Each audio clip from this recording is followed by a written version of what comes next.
먼저 기도하심으로 강의를 시작하도록 하겠습니다. 전능하신 나의 아버지 하나님 감사합니다. 오늘 우리에게 이 시간을 허락하시고 또 이 모임을 허락하신 하나님 은혜에 감사드립니다. 종교개혁 기념주의를 맞이하여 종교개혁 당시에 어떠한 일이 있었는지를 함께 나누며 우리는 지금 이 시대에 무엇을 어떻게 해야 하는지를 다시 한번 점검해 보고자 합니다. 주께서 우리들을 이끌어 주시고 우리의 마음과 생각을 이끌어 주시어 우리가 하나님께 조금 더 가까이 다가갈 수 있도록 인도하여 주시옵소서. 이 모든 말씀 우리 주 예수 그리스도의 이름으로 기도드리옵나이다. 아멘. 먼저 성경 말씀 한 구절 찾겠습니다. 로마서 1장 17절 말씀입니다. 로마서 1장 17절.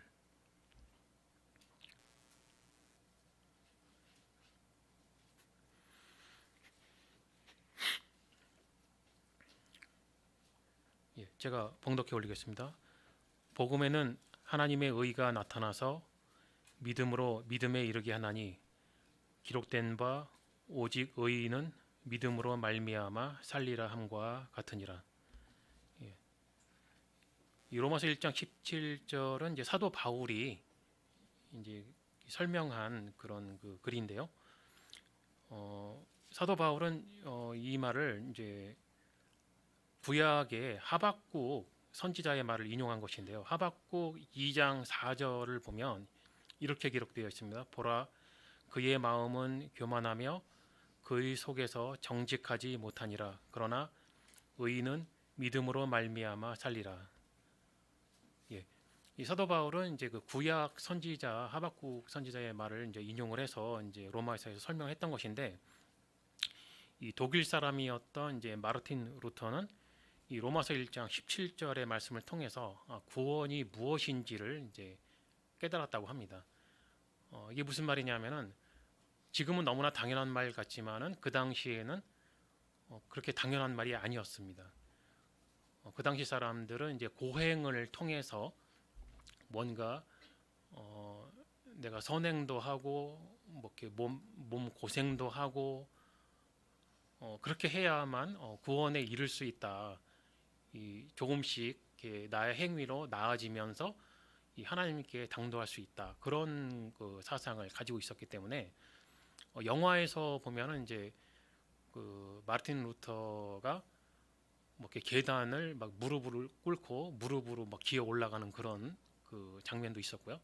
그 당시에 수많은 이제 사제들과 수도사 이런 사람들이 몸고생을 많이 했습니다. 막 이렇게 채찍으로 막 자기 몸을 때리기도 하고 뭔가 이렇게 좀 불순한 생각이 드는 것 같으면 이제 자기 몸을 학대하면서 그런 생각들을 죽이겠다 그런 의도로 이제 했던 그런 것이 이제 많이 있는데, 근데 이제 마르틴 루터는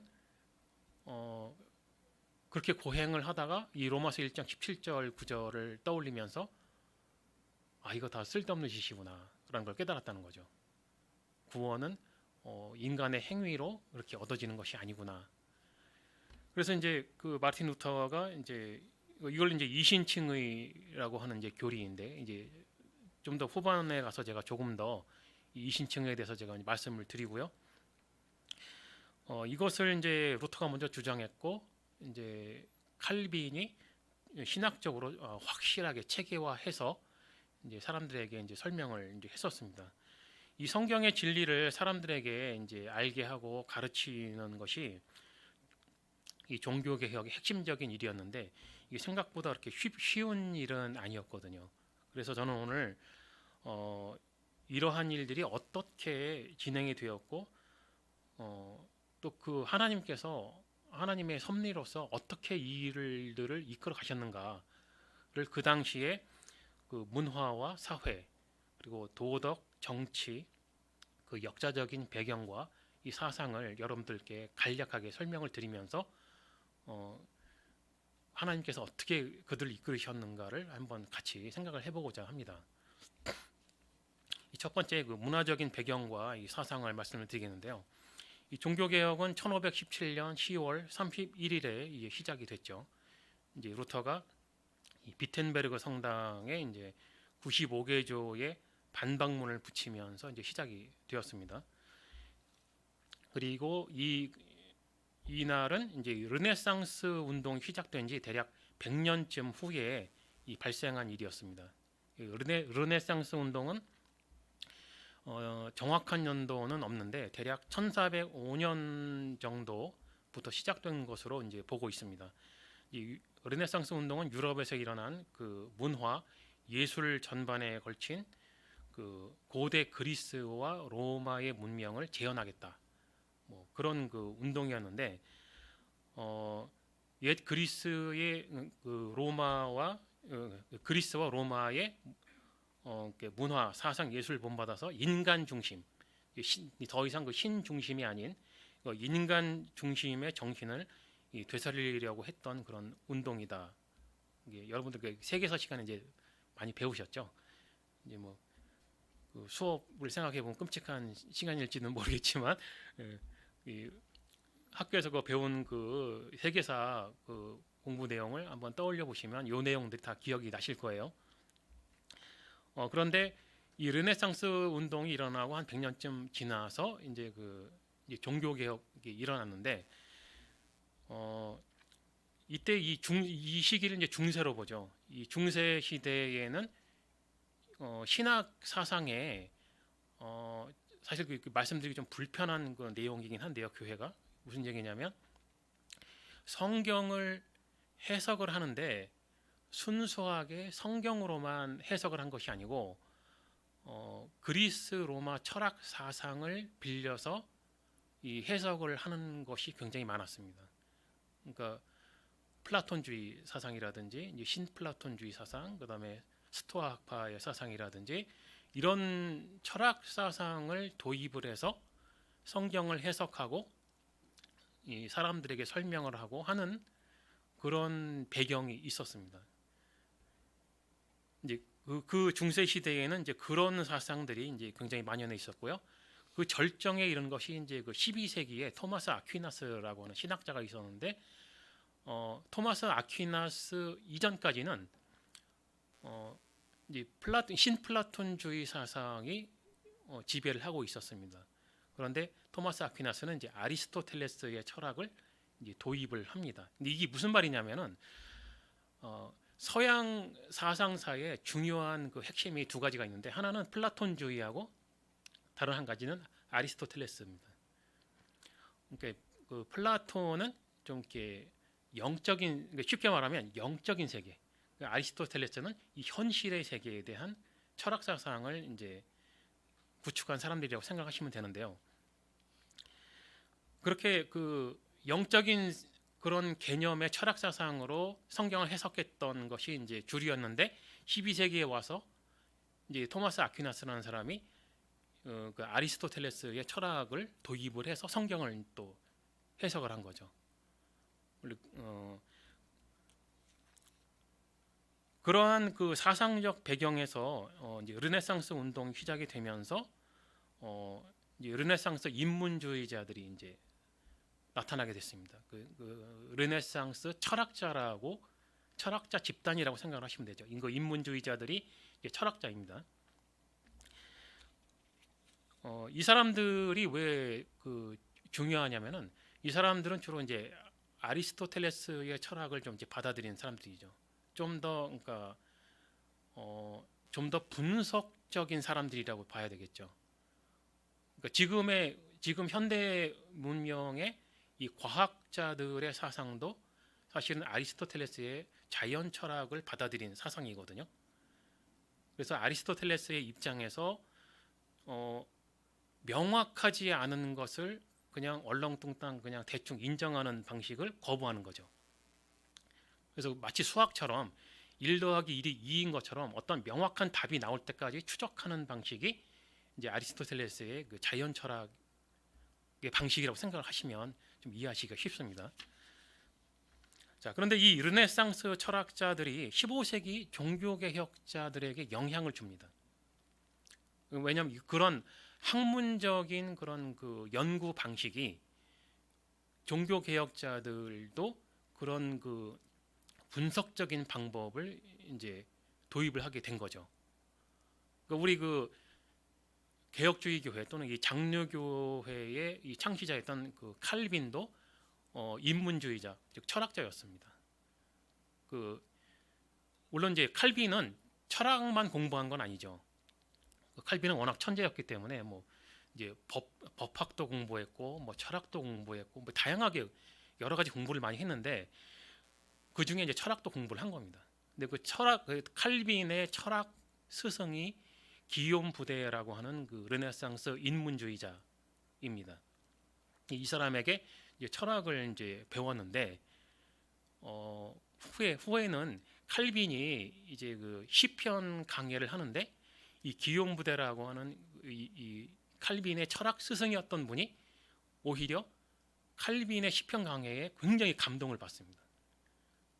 뭐 나중에 이제 뒤집어진 거죠. 스승이 제자에게 공부를 하는 경우가 생겨버린 거예요.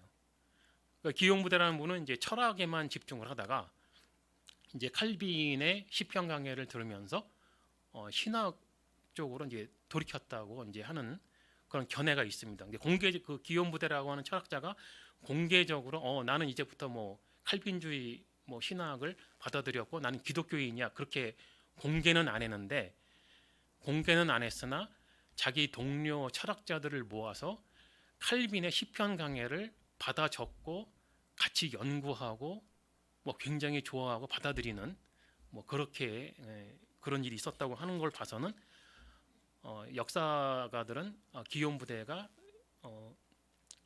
그 말년에는 결국에는 칼빈주의 그 신앙을 받아들였다 그랬을 것이다라고 이제 추측을 하고 있습니다. 그리고 이 당시의 문화를 빠르고 정확하게 전하는 기술이 하필이면 이제 발명이 됐는데 그게 이제 1439년 이제 독일에서 그 구텐베르크 이것도 이제 그 세계사 시간에 배우셨죠? 구텐베르크라는 사람이 이제 인쇄 기계를 이제 발명을 합니다. 그 전까지는 다 이제 이 손으로 이제 필사를 하는 그런 문화였는데 이 인쇄기가 발명이 되면서 그 다음부터 이제 책이 막 이제 대량으로 발간이 된 거죠. 그때부터는 이제 사람들이 평소에 관심을 가졌던 그런 학문 분야, 고대 철학이라든지 뭐 중세 철학이라든지 그다음에 이 종교 개혁 시기에는 이제 성경이 번역이 돼서 이제 성경을 대량으로 이제 인쇄해서 대중들에게 보급이 되는 그런 시대가 돼버렸던 겁니다. 그런 이제 뒷배경이 있었던 거죠. 그러니까 종교 개혁이 예를 들어서 칼빈이 아무리 좋은 설교를 했다고 해도 지금처럼 뭐 인터넷이 있는 것도 아니고 뭐 그 당시에 녹음기가 있었던 것도 아니고 그게 이제 스위스에서 설교했던 칼빈의 설교가 저쪽 영국이나 뭐 독일 쪽 끝에 끝마을에 있는 데까지 보급이 될 수는 없지 않습니까? 뭐 이게 우리가 뭐 런닝맨 같은 프로에서 보면 알지만 여기 제가 이제 했던 말을 이제 귀 막고 이렇게 말을 하다 보면은 그 다음 말 전할 때 말이 전해지지가 않잖아요. 그런 것처럼 그냥 구전으로는 이게 전해질 수가 없는 겁니다. 근데 하필이면 이 당시에 이제 인쇄기계가 발명이 돼서 이제 종교개혁가들이 이제 설교를 하고 뭐 교리를 이제 글을 쓰면 그것이 이제 인쇄가 돼서 이 오지에까지 이제 그 전달이 되는 그런 그 배경이 형성이 됐던 거죠. 이제 그 두 번째로 이제 사회와 경제적 배경과 사상에 대해서 이제 말씀을 드리겠는데요. 이 당시에는 이제 여러분들이 아시다시피 그 11세기부터 이제 십자군 전쟁이 있었거든요. 십자군 전쟁이 있었고 그다음에 이제 흑사병이 있었고 지금의 코로나는 비교도 안 될 만큼 거대한 그런 그 전염병이 있었습니다. 그래서 전쟁과 이런 흑사병을 지나면서 계층 구조가 흔들리기 시작을 한 겁니다. 이제 그 당시는 이제 봉건 제도가 이제 그 있었는데 이 봉건 제도에서 의해서 이제 그 사람들에게 신분 제도가 있었죠. 태어나면서부터 이제 농민이면 농민이고 귀족이면 귀족이고 변할 수 없는 그런 신분 제도가 있었던 거죠. 그래서 그 당시에 사람들은 이제 그냥 태어난 대로 이제 자기에게 주어진 신분대로 그냥 그렇게 살다가 가는 것으로 생각을 했는데 이때부터는 좀 생각이 바뀐 겁니다. 이 전쟁을 치르고 막 흑사병이 나서 사람들이 죽고 이러면서 사람들의 생각이 좀 바뀐 거죠. 내가 노력을 하면 내 신분이 바뀔 수도 있구나라는 그런 사람들의 의식의 변화가 생겼던 겁니다. 그렇게 해서 이제 그 좀 장사에 좀 재능이 있는 사람들이 어떻게 하다 보니까 장사를 잘 하면서 이 돈이 많은 상인 계급이 또 이제 생긴 겁니다. 그건 이제 우리가 흔히 많이 들었던 이제 부르주아라는 말이 그 돈 있는 그 장사꾼을 말하는 거거든요. 이런 사람들이 왜 생겼냐면은 흑사병을 지나면서 유럽 인구의 대략 60% 정도가 사망을 했다고 합니다. 100명이 있으면 100명이 있으면 60명이 죽어나간 거죠. 그럼 이제 40명이 남았는데 문제는 농사를 지은 사람들이 수확량은 100명분이 나온 거예요. 그런데 먹을 사람은 40명밖에 안 되는 겁니다. 그럼 어떻게 되겠습니까? 밀 가격이 폭락을 한 거죠. 예를 들어서 1kg에 100원이었던 것이 갑자기 10원밖에 안 하는 겁니다. 그럼 이제 농민 경제가 파산을 했겠죠. 뭐 있는 거 그냥 버리는 수밖에 없는 겁니다. 이게 누가 뭐 가서 먹어줄 사람도 없고, 그러니까 이 사람들이 이제 농민 경제가 파산을 하고 그렇다고 그냥 앉아서 죽을 수는 없으니까 이 사람들이 다 도시로 몰려간 겁니다. 그렇게 하면서 도시가 갑자기 급격하게 팽창을 한 거죠. 근데 이 사람들이 이제 도시로 몰려들면서 이제 허드렛 일거리를 찾아다니는 빈민들이 돼버린 겁니다. 도시는 팽창하고 도시의 인구는 늘어나고 중상층이나 귀족보다는 이제 빈민들 또는 평민들의 숫자가 갑자기 이제 늘어나 버리게 생긴 거죠. 그러면은 그 절대 다수의 사람들이 평민이 돼버린 건데, 평민이면서 이제 빈민이죠.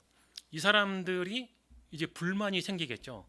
도시의 정책에 대해서 아무래도 불만이 생기지 않겠습니까? 자기들에게 돌아온 혜택은 아무것도 없는 거죠. 뭐 주로 이제 그 당시의 도시의 어떤 정책이라든가 이런 것이 이제 귀족 중심 또는 뭐 중상층 중심, 평민이나 빈민에게는 아무런 관심이 없었던 거죠. 그렇게 이제 불만이 이제 쌓여가고 있는데 갑자기 종교개혁가들이 나타나서 주장하는 것이 모두가 평등하다. 뭐 이렇게 만인 제사장주의라든지 프로테스탄트 직업 윤리라든지 이런 것들을 이제 설명을 하니까 너무 마음에 드는 겁니다. 평민들의 입장을 알아주는 듯한 그런 신학 이론이 나온 거예요. 예전에는 다들 그 귀족적인 성직자 중심의 그런 그 신학 이론밖에 없었는데 갑자기 평민들을 알아주는 그런 신학이 등장을 한 겁니다. 평민들은 이제 열렬히 이제 환영을 하는 거죠. 이거 정말 올바른 성경 해석인 것 같다라는 그런 그 동의를 얻게 된 겁니다. 자, 이런 배경에서 이제 그 카톨릭 교회의 도덕적인 부패가 이제 등장을 하죠. 흑사병이라든지 그 전에 지금 방금 이제 말씀드린 것처럼 흑사병과 전쟁 등을 통해서 수많은 사람들이 죽어 나가는데 자기들의 삶은 너무나 힘들지 않습니까? 경제가 파탄해서 이제 도시로 몰려가서 아무 일이나 해야 찾아다니면서 어렵게 살고 있는데 성직자들은 너무나 편하게 사는 겁니다. 편하게 사는 정도가 아니라 아주 호화롭고 이제 사치스럽게 사는 거죠. 뭐 그냥 그렇게 잘 먹고 잘 사는 것만 끝나면 뭐 그것도 불만이지만 그래도 그냥 어느 정도 불만만 있고 끝나겠는데 그 당시 성직자들의 부패는 그 정도가 아니었죠. 뭐 교황부터 시작해서 교황이 뭐 카톨릭 그 교리에 의하면은 사제들은 결혼을 할 수가 없죠. 근데 교회 법은 그런데 실제로는 이 여자가 한둘이 아닌 겁니다. 교황부터가 여자가 기본 막 몇 명씩 되고 그 여자들에 의해서 태어난 사생아들이 막 몇 명이 되고 또 그뿐만이 아니라 교황인데 막 동성애자도 있고 뭐 교황이 그러니까 그 밑에 추기경이나 일반 사제들은 또 어떻겠습니까? 뭐 위에서 윗물이 더러운데 뭐 아랫물이 깨끗할 리는 없죠. 그러니까 동일하게 사제들도 교회 법은 그러하지만 실제로는 여자들을 뭐 기본 뭐 두세 명 정도 거느리는 거는 그냥 일반적인 그런 일이었던 거죠. 그렇게 하면서 이제 막 사생아들을 만들면서 뭐 그렇게 방탕한 생활도 하고 또 일반 평민들에 대해서 뭐 사람 대접을 하지 않았겠죠. 뭐 아주 무시하고 좀 뭐 그런 부패를 이제 했던 겁니다. 거기에다가 이제 또 문제가 이제 그 유명한 그 면죄부에 대해서도 이제 대충 여러분들이 아시겠지만 이제 카톨릭 교리에는 연옥이라는 개념이 있지 않습니까? 우리 그 개혁주의에서는 이제 연옥의 개념이 없는데요. 제가 한번 그런 말씀드렸습니다만은 사람이 죽으면 그 생명을 주신 주인에게 즉시 돌아간다라는 걸 제가 설명 한번 해드린 적이 있죠. 제가 그렇게 말씀드렸던 거는 이제 제 개인적인 생각이나 뭐 누구에게 뭐 이렇게 영향을 받은 것이 아니라 성경에 명확하게 기록이 되어 있는 부분입니다. 그런데 카톨릭 교회는 연옥이라는 개념을 설정을 했어요. 그러니까 이 땅과 하나님 사이에 어떤 연옥이라는 공간이 있다는 거죠. 사람이 죽으면 이제 거기에 이제 머무르는데 여기서 이제 지옥 갈 사람은 지옥 가고 뭐 천국 갈 사람은 천국 가고 그 다음에 남은 게 누구냐? 애매모호한 사람들. 역시 뭐 천국도 아니고 지옥도 아니고 뭐 그렇게 나쁜 짓을 하다가 죽은 것도 아니고 그렇게 뭐 착한 일을 하다가 죽은 것도 아닌 그런 사람들. 그러면은 이제 이 땅에 남아 있는 그의 가족들이 헌금을 얼만큼 잘 하느냐에 따라서 이 사람들이 천국을 갈 수도 있고 지옥을 갈 수도 있다라고 하는 개념이 이제 연옥의 개념이죠. 그 다음에 처음에 면죄부의 시작이 바로 이 사람들 때문에 이 연옥의 개념 때문에 시작이 됐던 건데 후에는 이제 살아있는 사람들께까지 적용을 하죠. 그러니까 제가 이제 이렇게 살아 있는데 제가 평소에 이제 나쁜 짓을 이제 좀 합니다. 이렇게 뭐 술도 마시고 방탕하기도 하고 가끔 이제 도둑질도 하고 하는데 이 면죄부를 발부를 받으면 뭐 그게 상관이 없다는 거죠. 이렇게 해서 이제 그 돈을 이제 그 거두어 들여서 이제 그 로마 교황청으로 이 돈이 이제 모이게 됐죠. 그럼 이제 그 로마 교황청에서는 그 자금들을 가지고 무엇을 했느냐? 교황들이 그 건축물에 대한 애착이 있었다고 합니다. 자기가 어떤 그 대형 성당을 짓는다든지 어떤 뭐 자기 집을 뭐 짓는다든지 하면서 그곳에다가 르네상스 개념의 어떤 그 인테리어를 하는 겁니다. 대표적인 것이 이제 그 그림이죠. 제가 지난번에 그 흰노은 하나님의 형상과 참된 하나님에 대한 지식에서 제가 한번 이렇게 소개를 했는데 안 보신 분들은 이제 모르시겠지만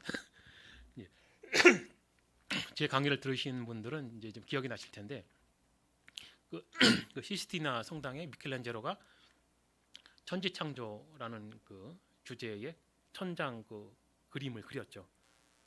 거기에 이제 그 아담의 손가락과 이제 하나님의 손가락이 이렇게 거의 만나는 이 하나님의 형상이 이 어떤 노인네인데 그게 하나님이 아니고 이제 그리스 신화에 나오는 제우스다라고 제가 설명을 드렸고 이 아담의 형상은 아담이 아니고 역시 그리스 신화에 나오는 아폴론이라고 하는 태양신 형상인데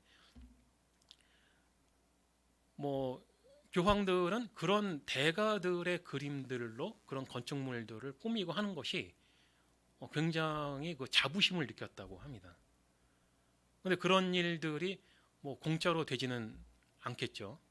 왜냐하면 그야말로 미켈란젤로 같은 그 화가는 대가인데 그런 대가를 불러오려면 뭐 자금이 꽤 비쌀 것이고 그 다음에 거기에 충당되는 일단 그 건물을 지으려면 그 건물 자체만 해도 비용이 꽤 나갈 것이고 또 그림 그려야 되고 인테리어 해야 되고 뭐 이것저것 갖추려면 굉장한 자금이 필요하겠죠.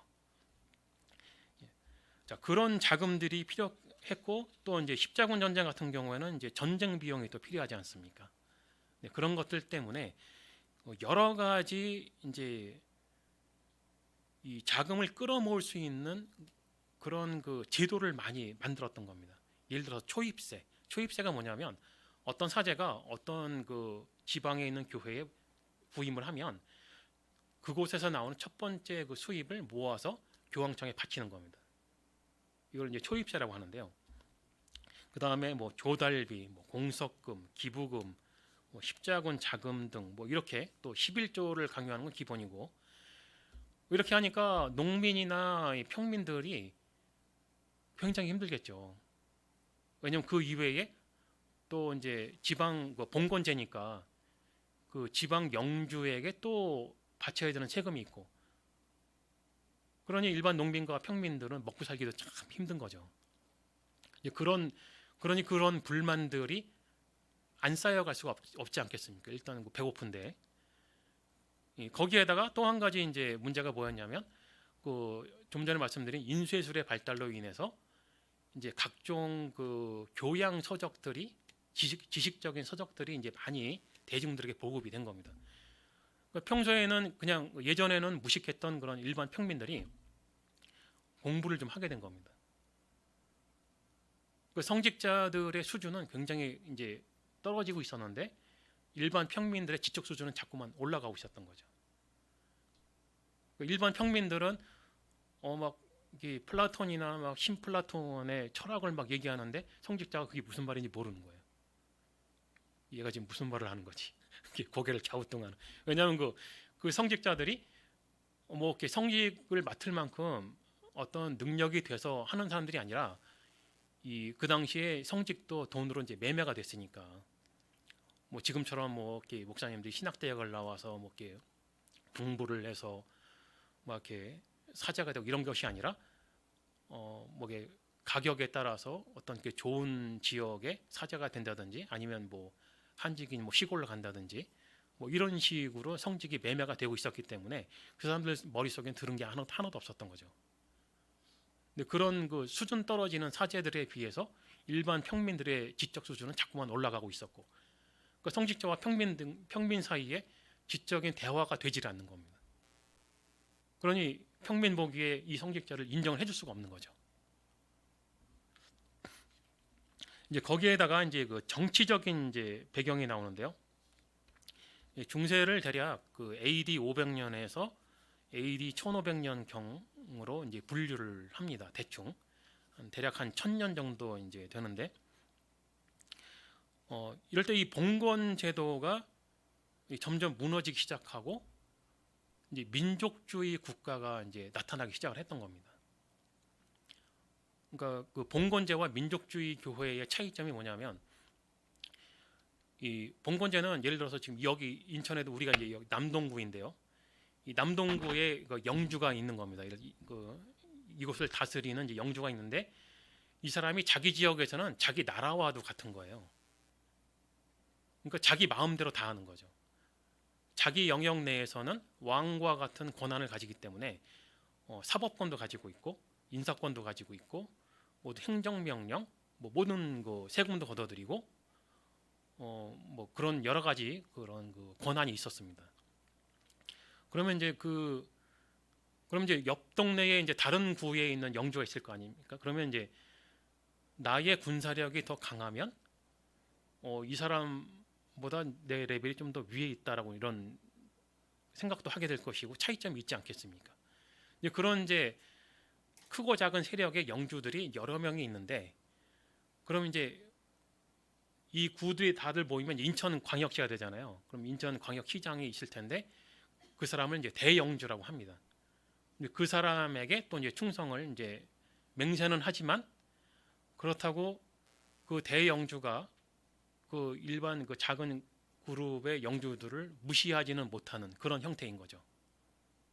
왜냐하면 그 대영주가 뭔가를 결정하려면 영주들의 동의를 받아야 되는 그런 구조이기 때문에 그런 것입니다. 그럼 이제 그런 대영주들이 또 모이면 최고의 군주, 지금의 우리나라의 이제 대통령 그런 군주에게 충성을 맹세하는 그런 구조로 형성이 되어 있었던 겁니다. 그런데 유럽에서 이제 아까 말씀드린 것처럼 이제 수많은 전쟁을 치르면서 사람들의 생각이 좀 달라지기 시작한 겁니다. 그러면서 이제 민족별로 민족주의가 형성이 되게 된 거죠. 이제 게르만족이라든지 뭐 그런 프랑스 민족이라든지 뭐 영국이라든지 이 사람들이 더 이상 우리가 이제 그럴 것이 아니고 우리 민족끼리 뭉치자 하면서 이제 민족주의 국가가 형성이 됩니다. 그런데 거기에서 또 한 가지 이제 문제가 발생을 하는데 뭐냐면 그 민족주의 그 개념이 발생을 하면서 무슨 생각이 드냐면 교황은 저 사람은 이태리 사람인데 우리는 독일 사람이고 예를 들어서 그리고 우리는 영국 사람인데 그렇다고 우리나라의 왕도 아닌데 왜 교황이 우리나라 일에 대해서 이래라 저래라 말이 맞냐 이런 불만이 나온 겁니다. 이제 그렇게 하면서 이제 교황의 권한이 점점 약화가 되기 시작을 한 거죠. 특히 이제 프랑스 왕과 이제 갈등이 심했었는데 결국에는 이제 나중에 이제 프랑스 왕이 이기는데요. 성직자의 임명권. 그 당시에는 이제 교황이 다 임명을 했었죠. 성직자를. 그런데 프랑스 국가 내에서는 앞으로는 아무 말 하지 마라. 교황은. 그거는 왕의 권한이다. 왜 내 나라니까 내가 결정하겠다. 이쪽 교회에 내가 프랑스인 성직자를 임명을 하든 말든 교황은 앞으로 아무 말 하지 마라. 이렇게 이제 주장을 하게 된 거죠. 그렇게 하면서 한풀 꺾이니까 아무래도 교황의 이제 그 입김이 약해지겠죠. 그러면서 이제 이런 나라들이 이제 등장을 합니다. 이제 프랑스가 그렇게 됐고요. 그 다음에 스페인이 또 이제 민족주의 국가로 등장을 하게 되고, 또 이제 영국이나 스코틀랜드 같은 경우에는 이제 그렇게 강하지는 않았지만 일단 그 좀 멀리 떨어져 있으니까 이 바다 하나를 건너야 되기 때문에 그 지역적인 특성에 의해서 좀 더 이 교황의 권한에서 좀 더 멀어지는 그런 상황이 됐죠. 그런데 그렇게 하다 보니까 교황에게 가장 만만한 나라가 어디였냐? 그게 바로 독일이었습니다. 독일이 가장 만만했고, 그리고 하필이면 이 독일 사람들이 그 당시에 굉장히 보수적인 성향이 있었다고 해요. 즉 예전부터 대대로 카톨릭 교회에 충성을 해왔으니까 우리는 그런 충성심에서 벗어나면 안 된다라는 생각을 가지고 있었다는 거죠. 독일 사람들이. 그렇게 해서 교황 입장에서는 너무나 고맙게 이 독일 사람들의 자금들이 다 교황 쪽으로 빨려 들어가는 겁니다. 그렇게 되면은 독일에 있는 농민과 평민들의 삶이 더 어려워졌었겠죠. 그럼 이제 그 교황에게 그렇게 충성을 다하는 사람들이 대부분이 이제 영주, 뭐 대영주, 그다음에 제후, 뭐 이런 사람들이었겠죠. 그리고 독특하게 이제 독일에는 선제후라는 그런 제도가 있었는데 4명의 제후가 있었습니다. 이 4명의 제후가 왜 있냐면은 왕이 있는데 왕이 어느 날 갑자기 급사를 했어요. 예를 들어서. 그러면 이제 빨리 왕의 자리를 채워야 되는데 이 왕을 누구로 채울 것이냐를 결정할 수 있는 사람들이 이 4명의 제후였습니다. 이들은 이제 선제후라고 하는데 이 4사람이 왕 후보를 이제 지명을 하고 그 왕을 이제 지지를 하면 이 사람이 독일의 왕이 되는 겁니다. 그러니까 이 4명의 선제후의 이 권한과 권력이라는 건 상당히 막강했겠죠. 그럼 이제 이 사람들이 이제 교황에게 충성을 다하다 보니까 이 사람들 밑에 있는 대영주들과 영주들은 이 평민과 이 농민들의 피를 쪽쪽 빨아서 그 자금을 이제 교황에게 보내는 이런 구조였던 겁니다. 그러면서 이제 평민들의 불만은 이제 굉장히 높아가고 있었는데 그때 이제 루터가 등장을 한 거죠. 그러면서 사제는 일반 평신도 중에서 똑같은 평신도인데 누군가가 성직을 맡아야 하기 때문에 사제가 된 거지 그 사람이 특별하기 때문에 사제인 것이 아니다라는 주장을 하게 된 거죠. 이 말들이 이런 말이 평민들에게는 너무나 마음에 드는 말인 거죠. 평민과 동일하다고 하니까. 그렇게 해서 루터의 이런 그 종교개혁 사상은 일반 평민들에게 지지를 받게 됩니다. 그럼 그 사람들이 다 이제 그 도시로 몰려가 있는데 이 도시를 통치해야 되는 영주나 대영주들은 입장이 곤란하게 된 거죠. 이렇게 위에 충성을 바치고 있었고 그 위에 사람들은 또 교황에 충성을 바치고 있었는데 일반 평민들은 사상이 로마 카톨릭이 아니라 이제는 루터의 사상 쪽으로 이제 몰려간 거죠. 그러면은 아무리 그 지역을 통치하고 있는 영주일지라도 평민들이 들고 일어나 버리면 영주도 당해낼 수가 없지 않겠습니까? 이런 그 배경 때문에 루터가 무사할 수가 있었던 거죠. 한번 생각을 해보십시오. 교황은 막강한 권력을 가지고 있었어요. 특히 독일에. 교황의 말 한마디면 누구든지 그 다음날 사라지는 수가 있습니다. 그런데 루터라는 사람이 95개조의 방방문을 비텐베르그 성당에 딱 박더니 너희는 틀렸어. 딱 하면 그러면 교황이 마음에 안 들면 없애버려라. 이러면 루터는 죽는 거 아니겠습니까? 그런데 그렇게 안 됐다는 거죠. 그렇게 안 될 수밖에 없었던 것을 그런 한 배경을 세상 사람들은 그 시대가 그렇게 변했으니까 라고 생각을 하겠지만 우리 기독교인들의 세계관은 그렇게 해석이 안 되고 하나님께서 이 모든 배경을 이렇게 이끌어 오셨구나. 그래서 루터가 종교개혁을 성공할 수가 있었구나. 왜 아니면 그렇지 않으면 루터 혼자서 그 사람 혼자 있는데 루터를 보호해줄 어떤 경호원이 있었던 것도 아니고 누군가 도와줄 사람이 아무도 없는 겁니다. 그런데 어떻게 살아남았고 어떻게 종교개혁을 성공할 수 있었을까? 자, 그런 것이 바로 그래서 종교개혁가들에게는 그런 권력을 가진 사람들이 후원을 해줬습니다. 어떻게 보면 공생의 관계인데요.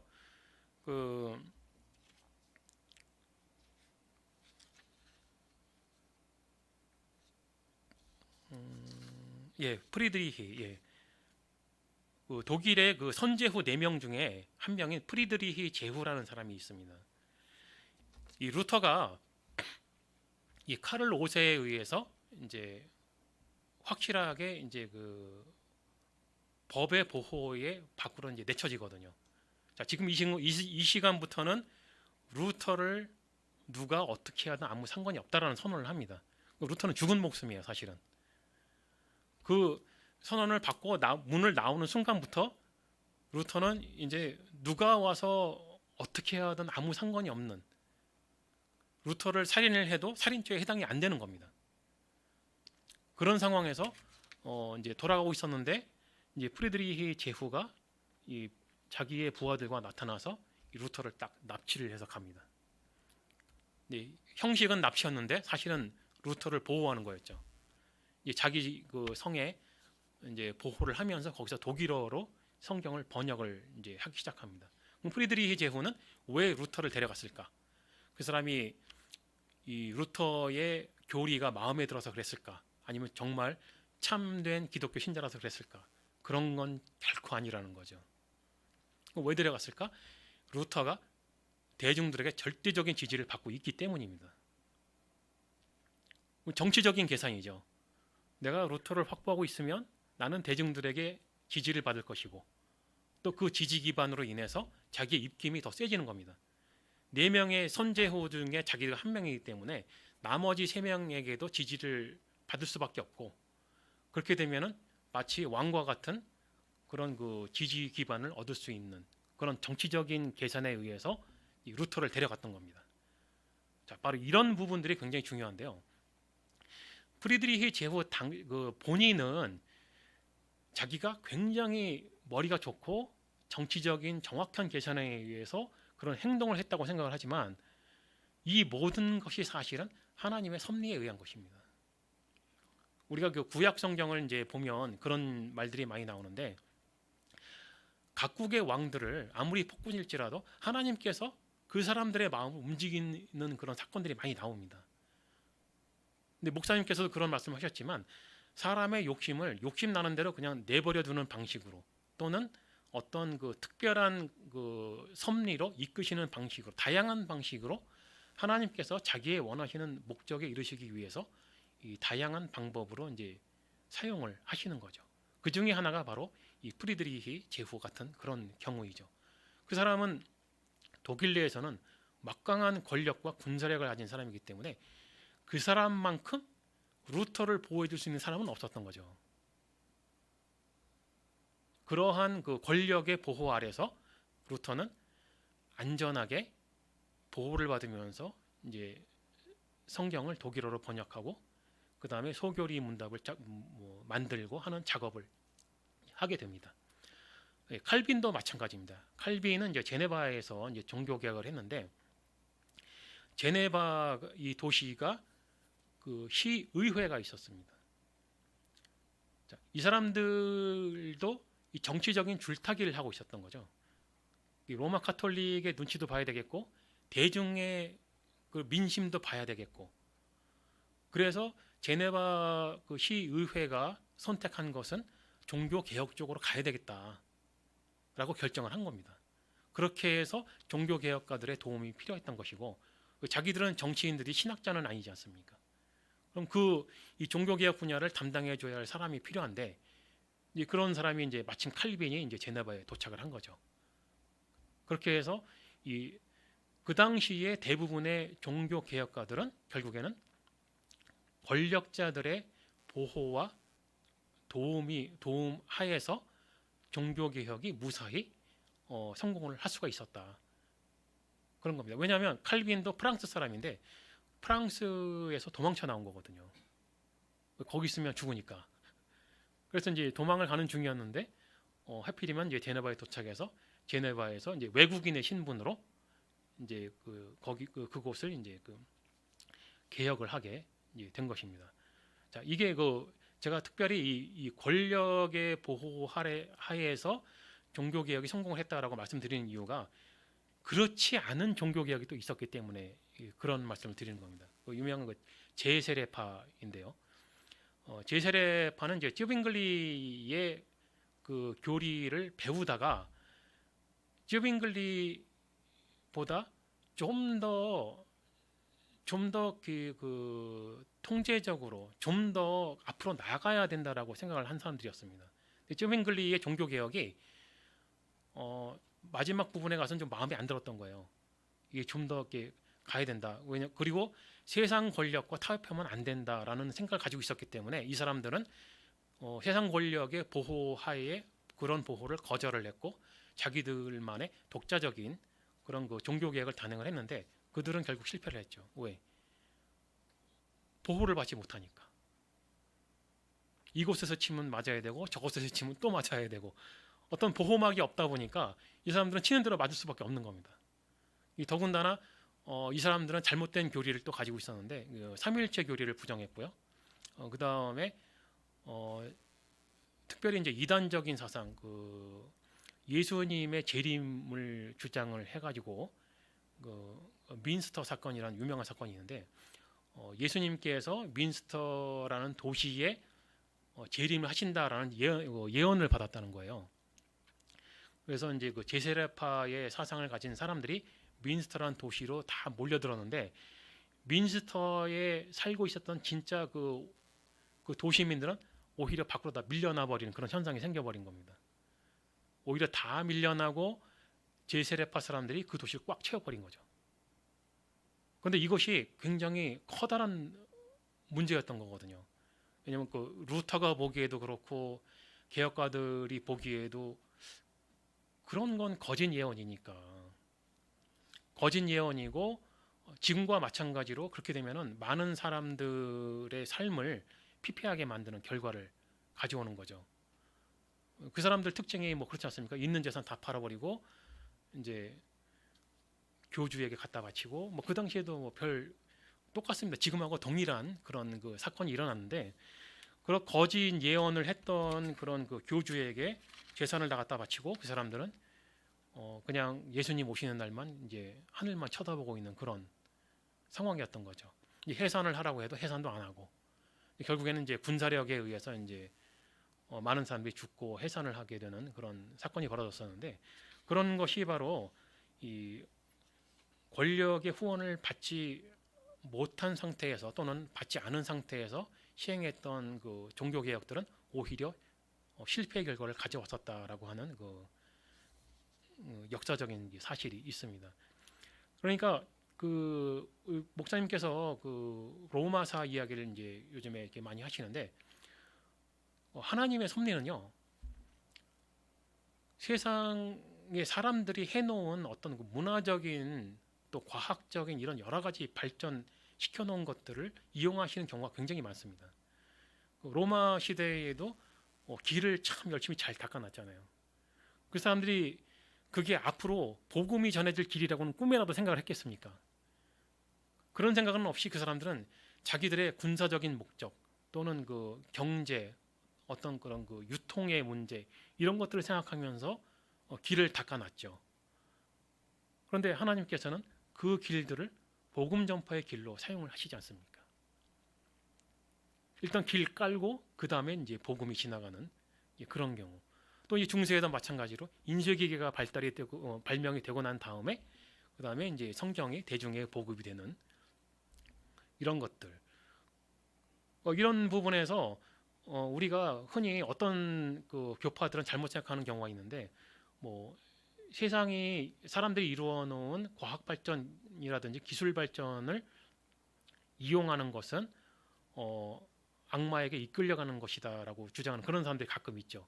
이런 것들이 이제 잘못 생각하는 경우인데 오히려 하나님께서는 그런 것들을 참 많이 이용을 하셨더라라는 것입니다.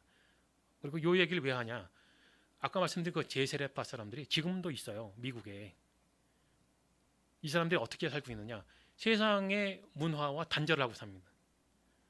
인터넷도 없고 텔레비전도 없고 라디오도 없고 그냥 옛날처럼 살고 있어요.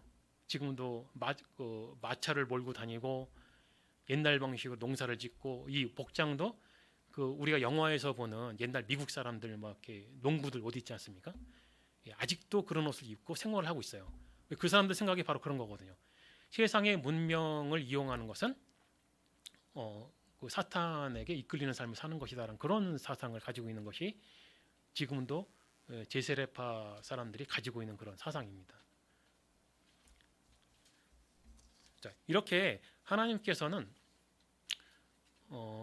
하나님의 그 목적과 섭리에 의해서 이 종교 개혁이라는 것을 이제 그 성공시키시기 위해서 참 여러 가지 그런 배경을 이미 먼저 하나님께서 형성을 해 놓으셨더라라는 것을 이러한 그 종교 개혁의 배경을 보면서 우리들이 그 이해를 할 수가 있습니다.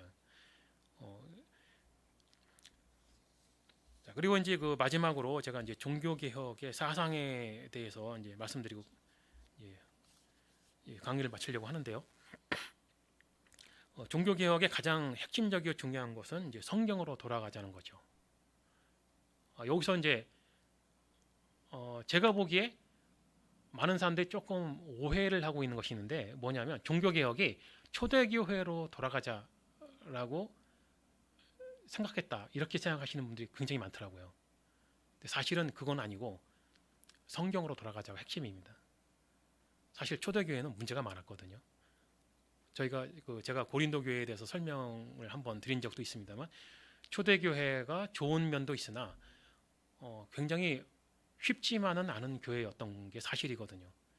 유대인들에게 공격을 많이 당했고 또 이단에게 공격을 당했고 그 당시에 그 헬라 철학에 의해서 또 공격을 당했고 참 그 다사다난했던 역사를 가진 것이 이제 초대교회입니다.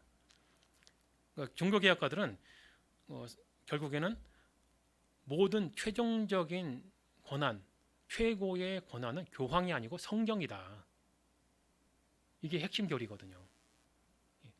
성경보다 위에 있는 권한은 아무것도 없다. 왜? 그것이 하나님의 말씀이니까.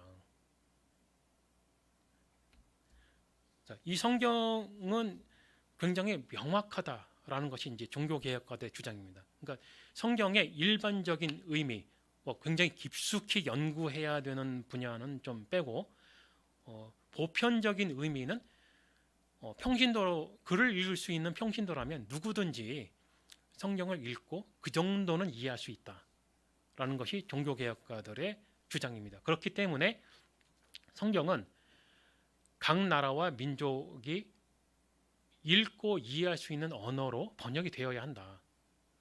이것이 굉장히 다른 이전의 그 카톨릭 교회가 성경을 통제했던 방식과는 굉장히 다른 점이죠. 그리고 이제 로마 카톨릭은 이제 예배에도 라틴어로 이제 진행을 했죠. 사람들은 독일 사람인데 라틴어로 진행을 하는 거예요.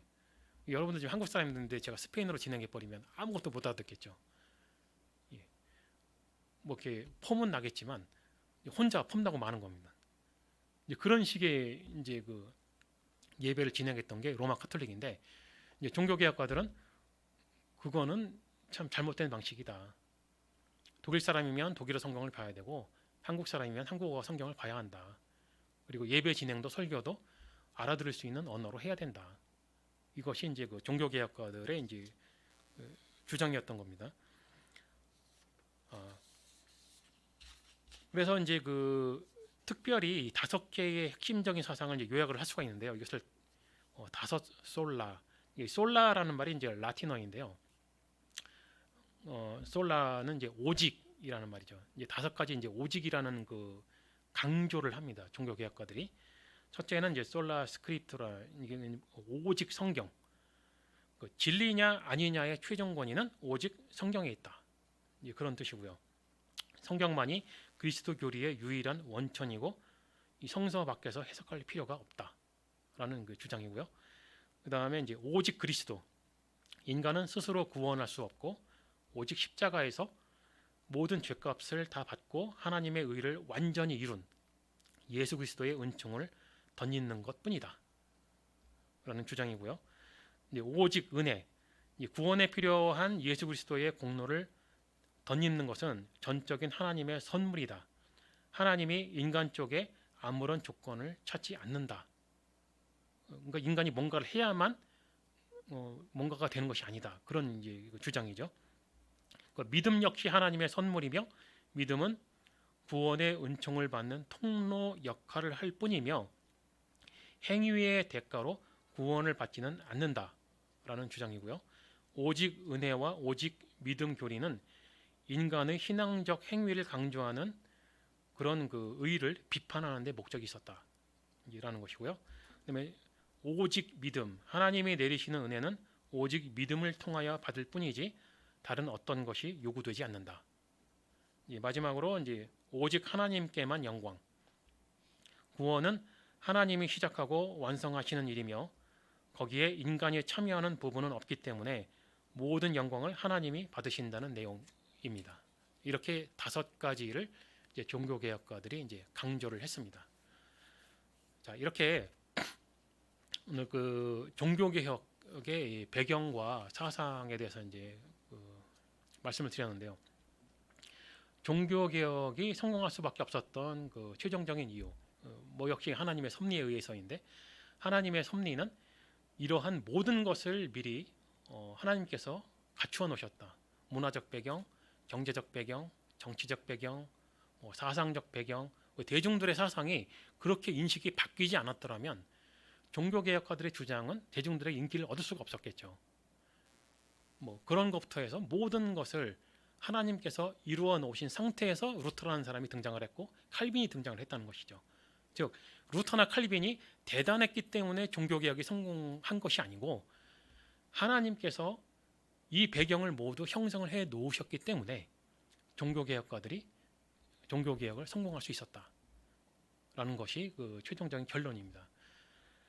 자, 여기까지 이제 그 제가 강의를 끝을 내려고 했는데 제가 아까 강의 전에 마지막으로 제가 한 번 더 읽으면서 강의 끝에 이 말을 한마디를 하고 제가 끝을 내야 되겠다 그런 생각을 했는데, 뭐냐면 이신칭의에 대한 얘기입니다. 구원은 오직 하나님의 은혜에 의해서 이루어진다. 제가 그 한국교회의 성도님들, 특별히 한국교회 성도님들, 물론 이제 멕시코 성도들도 그런 사람들이 있지만은 제가 좀 안타까워하고 좀 답답해하는 부분이 그거인데요. 사람이 구원을 얻는 것이 오직 하나님의 은혜에 의해서 이루어진다. 이 단순한 개념이 그렇게도 이해가 안 될까? 좀 그런 답답함이 있어요. 그 안타까움이랄까? 이제는 조금 이제 안타까워지더라고요. 예전에는 제가 한국 교인들이 정말 증오스럽고 미울 때는 그러게나 말게나 그냥 그랬었는데, 이제 제가 이제 회개하고 이제 그런 부분에 대해서 회개를 하고 이제 생각이 바뀐 다음부터는 안타깝다는 생각이 들기 시작을 하더라고요. 안타까운 마음이 들면서 어떻게 설명을 해야 이 개념을 이해를 할까? 좀 그런 생각을 이제 하게 됐습니다. 성경 해석이 곧 신학인데요. 이 성경 해석에 두 가지 관점이 있습니다. 제가 보기엔 딱 두 가지밖에 없어요. 하나님의 관점으로 성경을 해석하느냐, 아니면 그 나머지냐.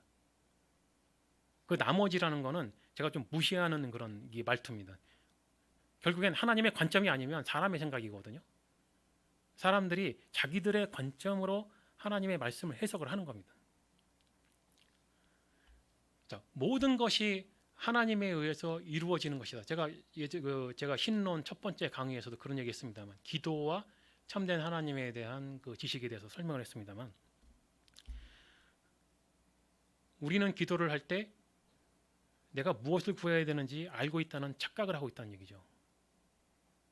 왜 착각이냐? 내가 하나님을 알고 있다고 생각을 하기 때문입니다. 근데 성경은 무슨 말을 하느냐? 결국에 인간은 하나님을 알 수가 없어요.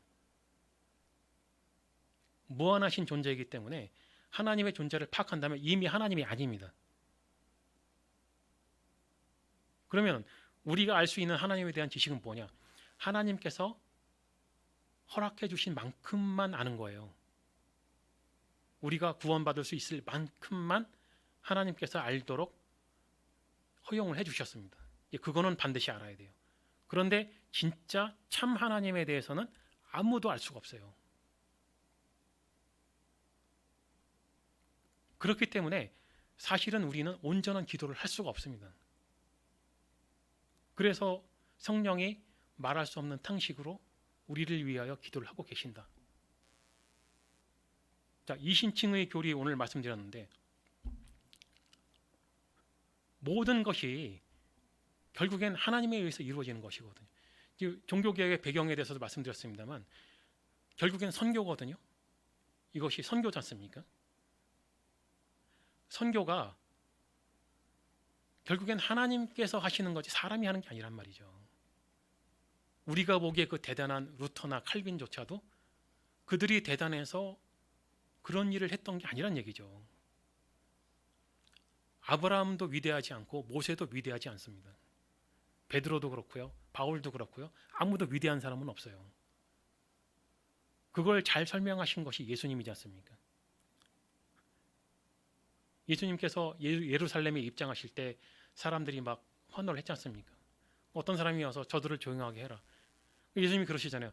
저들이 아니면 돌들이 떠들 것이다.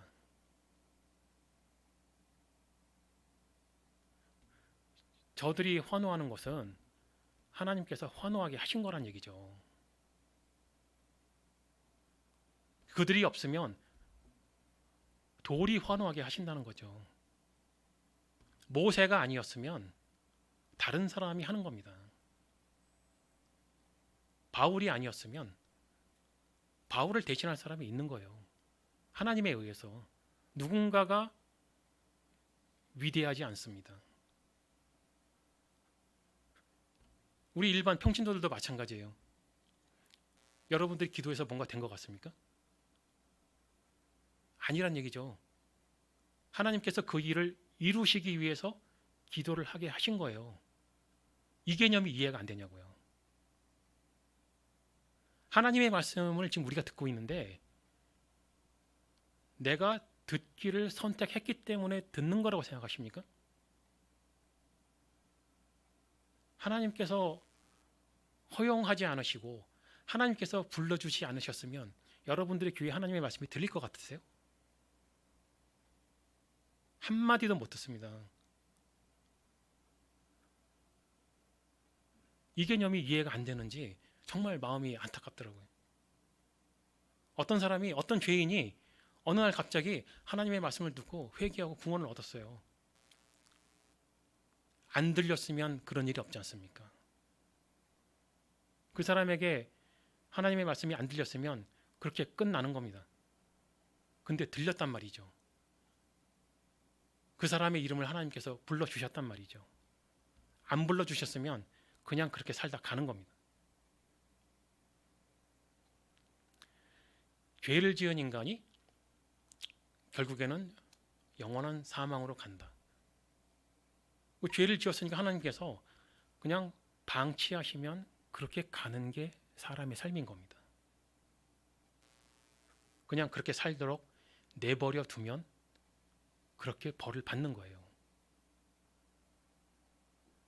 그런데 어떤 한 사람의 죄인의 삶에 하나님께서 개입을 하신 거예요. 갑자기. 그냥 이렇게 쭉 살다가 가면 끝인데 이렇게 쭉 살다가 갑자기 예수님이 등장하신 거예요. 이 등장을 제가 선택했습니까? 제가 언제 그러길 원했나요? 아니면 그렇게 기도를 한 적이 있나요? 하나님을 믿을 생각도 없고 생각도 안 해봤던 사람이 그런 기도를 할 리도 없지 않습니까? 근데 어느 날 갑자기 하나님께서 제 인생에 개입을 하셨습니다. 나는 원하지 않았지만 하나님의 말씀을 듣게 하셨고 성경을 보게 하셨고 깨달아 알게 하셨고 회개하게 하셨고 구원받게 하셨어요. 그걸 결국 내가 선택을 했냐고요. 구원을 얻는 사람 중에 단 한 명도 자기가 스스로 하나님을 찾아서 믿고 구원받은 사람은 없습니다. 제가 지금 말씀드린 게 이게 개혁주의예요. 그럼 그 나머지는 뭐냐? 우리가 열심히 해서 하나님을 찾자는 거죠. 말은 참 좋죠. 찾으면 하나님이 대답해 주실까 봐? 누군가 원한다고 하나님께서 그렇게 해줄 것 같으세요? 대답 안 하면 되지 않습니까? 대답을 하고 안 하고는 하나님 마음이잖아요. 나 여기 있습니다. 나 구원해 주세요. 아무리 떠든다고 할지라도 외면하면 그만이지 않습니까? 이 개념이 이해가 안 되냐고요. 이게 알미니안주의입니다. 이게. 내가 노력해서 내가 스스로 하나님을 찾아서 내가 믿고 구원받는 것이 알미니안주의예요. 그래서 그들은 열심히 기도하고 소리내서 기도하고 방언도 하려고 하고 울고불고 난리가 나는 거죠. 제가 처음에 인천 열린교회에 와서도 했던 얘기가 그런 얘기인데 여러분이 믿는다고 하는 그 하나님이 진짜 하나님 맞냐? 그래서 제가 신론을 강의하는 것인데요. 우리는 영원토록이라는 말은 쓰면 안 되는데 우리는 하나님을 알 수가 없고 알 리도 없습니다. 하나님께서 나에게 가까이 다가와 주지 않는 한 나는 하나님을 알 수 있는 방법이 없어요.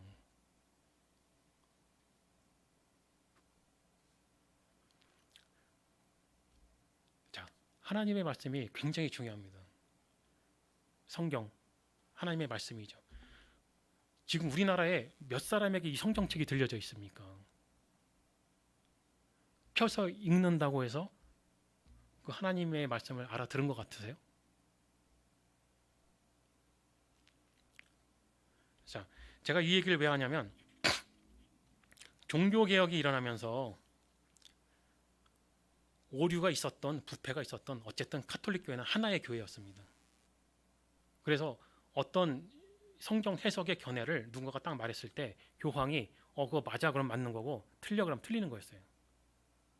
근데 종교개혁이 딱 일어나면서 교황 당신에겐 그럴 권한이 없어 라고 선언을 했습니다. 그럼 그 다음부터 어떻게 됐을까요?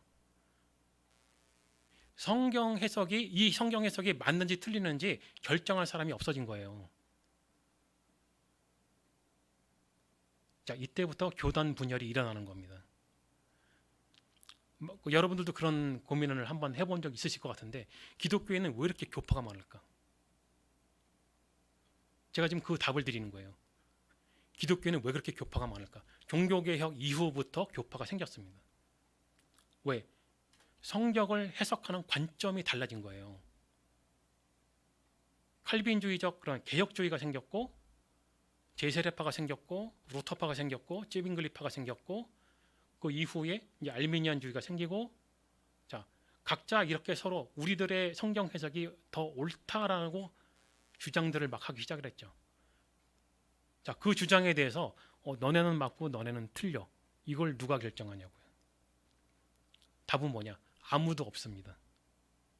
종교개혁 이후로는 그거를 결정할 수 있는 결정권이 누구에게도 주어지지가 않은 거예요.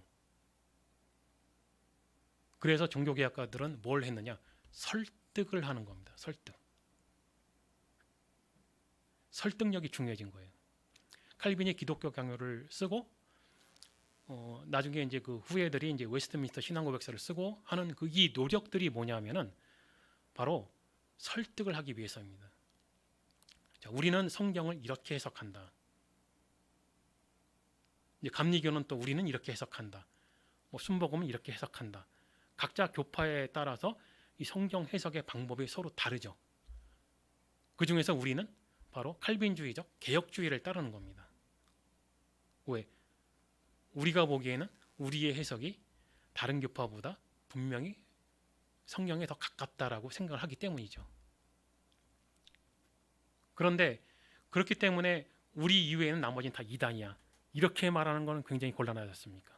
그래서 핵심적인 교리만 옳다 인정을 하면 정통으로 인정을 해주는 겁니다. 예를 들어서 삼일체 교리라든지 이제 이신칭의 구원관이라든지 이런 핵심적인 몇 가지 교리만 인정을 하면 그 나머지에 대해서는 각 교파에 따라서 알아서도 해석하는 것으로 어느 정도 인정해 주는 것으로 하는 것이 암묵적인 이 개신교들 사이의 그런 약속인 겁니다. 이렇게 해서 교파가 많아진 거예요. 자, 그러면은 우리는 어떻게 생각을 해야 되느냐? 저 개인적으로도 제가 생각하기에 개혁주의 관점이 가장 성경 해석을 잘 하고 있다라고 생각을 합니다. 그러나 그렇다고 해서 다른 교파에 구원이 없느냐? 그렇게 말을 할 수는 없다는 얘기죠.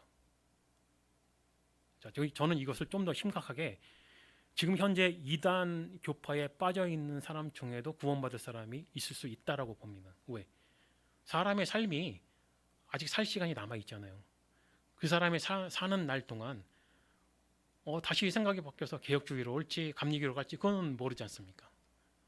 그렇기 때문에 우리는 아무리 우리가 가장 옳다라고 생각이 될지라도 다른 사람들의 우리와 다른 해석의 관점을 가진 사람들을 완전히 무시해서는 안 된다. 일단 존중은 하고 대화도 하고 교류도 해야 된다. 왜? 구원은 하나님께서 하시는 거지 내가 원해서 되는 게 아니기 때문에 자, 나한테 아무리 구원의 확신이 있다고 할지라도 구원받았으니까 끝난 거야. 이렇게 생각하는 건 곤란하다는 거죠. 그거는 아니라는 거죠.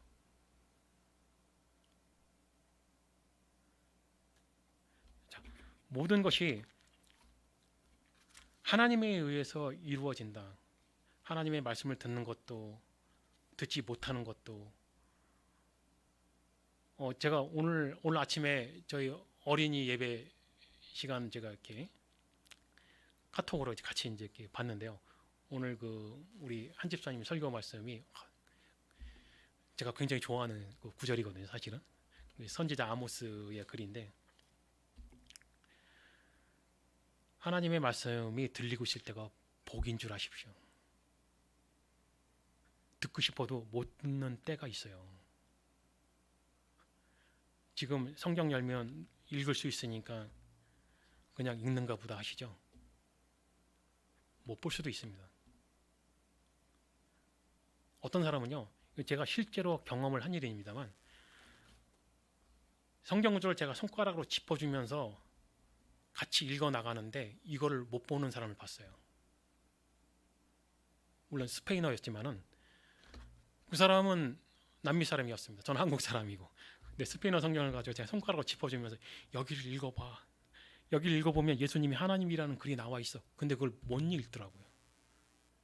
이런 거를 어디 가서 말하기가 참 신비주의로 보일까봐 그런 말 제가 안 하는데 정말로 보고 싶어도 못 보는 수가 있습니다.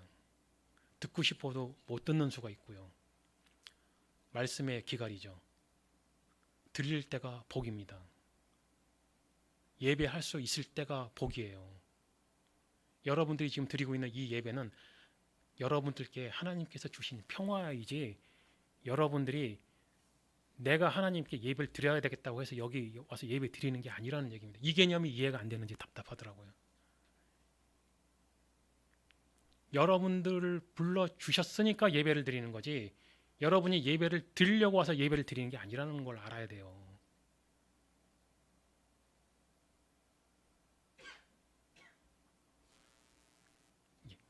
제 답답한 마음은 여기까지만 하고 예, 앞으로 제가 또 뭐 유튜브로 강의를 하겠지만 뭐 들으실 분은 들으시겠지만 또 제가 이 개념에 대해서 저는 지속적으로 얘기를 하게 될 텐데 예, 좀 유튜브 조회수가 잘 안 나오더라고요. 예, 기도하심으로 오늘 강의 마치도록 하겠습니다. 살아계신 나의 아버지 하나님 감사합니다. 오늘 종교개혁의 배경과 사상을 함께 나누면서 하나님께서 우리를 어떻게 이끄시는지 우리에게 이 성경을 우리 손에 쥐어주시기 위해서 어떠한 노력을 하셨는지 그렇게 역사를 어떻게 이끌어 가셨는지 또한 어떻게 배경을 만드셨는지를 묵상해 보았습니다. 이 시대에 우리는 또다시 종교개혁을 해야 할지도 모릅니다. 과거의 성직자들이 평신도들에 비해 지적 수준이 떨어지는 것처럼 지금의 수많은 목자들도 그러한 현상을 겪고 있습니다. 평신도들은 답답한 마음에 목자들을 보지 않으려 하고 그들을 외면하기 시작했습니다. 그렇다는 사실을 모르는 것은 무식한 목자들일 뿐이고 지적 수준이 올라간 평신도들은 답답한 마음에 교회를 떠나고 있습니다. 우리 성도들이 개혁주의 신학의 입장에서 좀 더 깊이 있게 말씀을 공부하고 사람들에게 무엇을 말해야 되는지 알게 하여 주시옵소서. 그 시대와 마찬가지로 지금도 어려운 시기를 지나고 있습니다. 모든 면에서 어려운 부분을 지나고 있는데 우리는 그것이 무엇인지 깨닫지 못하고 있습니다. 하나님의 말씀을 안다고 하는 것이 우리의 의식이 깨어지고 세상을 바라보는 관점이 하나님의 관점으로 보게 된다는 것을 깨달아 알게 하여 주시옵소서. 이 모든 말씀 우리 주 예수 그리스도의 이름으로 기도 올리옵나이다.